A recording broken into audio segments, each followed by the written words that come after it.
memasuki segmen terakhir di Hotman Paris Show, masih bersama dengan teman-teman semua. Ramai banget nih tamu kita pada malam hari ini. Kita berikan tepuk tangan.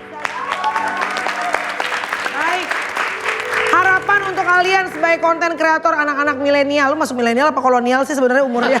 Milenial sih kayaknya. Ya, ada Muslim dan juga Coki sebagai konten kreator untuk KPI selaku Komisi Penyiaran Indonesia. Sekali lagi silakan secara garis besar aja. Mungkin sedikit saran aja. Oke. Ya masalah valid atau enggak ya saran doang kan. Kita kurang tahu bagaimana mekanismenya pada saat ada laporan masyarakat yang masuk ke KPI mengenai sebuah program gitu. Tapi mungkin harus diingat juga bahwa masyarakat yang melapor mengenai program-program tertentu ke KPI itu juga adalah masyarakat yang sama yang menikmati konten-konten yang begitu gitu. Jadi sebenarnya kalau di pengadilan dari sisi kevalitan juga dipertanyakan orang-orang yang mengadukan ini karena perlu data yang cukup untuk bisa ya ini masyarakat yang sama yang suka konten-konten atau musuh atau saingan ya, yang ngadu itu atau apapun. Buzzer gitu ya? Buzzer. Jadi saran saya atau saran kita sih mungkin kadang-kadang yang harus diomelin atau ditegur orang-orang yang ngadu ini juga Pak. Kenapa Anda hidupnya ngadu terus gitu?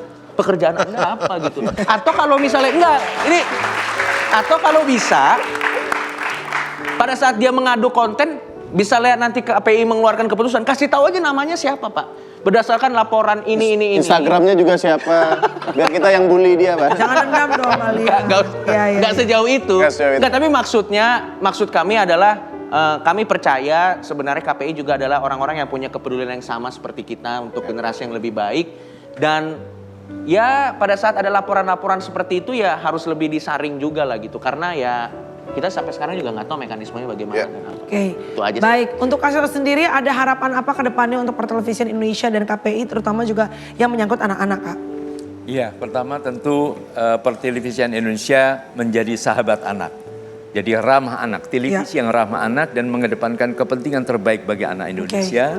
Dan kepada KPI kami terus memberikan dukungan moral untuk menjadi penjaga kalau ada sesuatu yang menyimpang.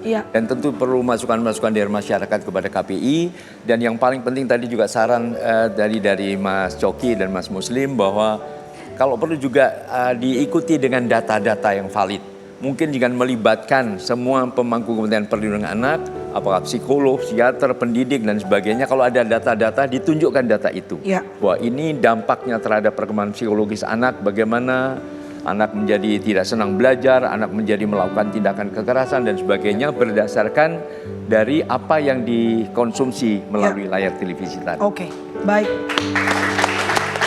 Pak Agung dan Pak Mulyono, baik terima kasih buat semua tamu-tamu The Hotman Paris Show. Semoga selalu bisa saling berharmonisasi satu dengan yang lainnya. Memberikan tayangan yang bukan hanya sekedar menghibur, tapi juga mendidik untuk masyarakat, terutama the next generation masyarakat untuk generasi milenial. Oke, Abang generasi kolonial. Aduh, ini dia nih generasi yang baru. Ini Aspriku yang cantik. Ini modelnya kok menarik. Buatan mana nih? Buatan Sunda. Buatan Sunda atau Saruatu. Oke, para pemirsa Hotman Paris Show, Anda tadi sudah mendengar bahwa prestasi-prestasi pun harus mengikuti aturan.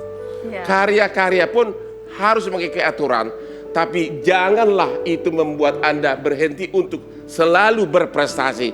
Salam Hotman Paris. Terima kasih untuk semua bintang tamu di Hotman Paris Show. Kita ketemu lagi tentunya di the next Hotman Paris Show. Dan ini dia Amel Amara.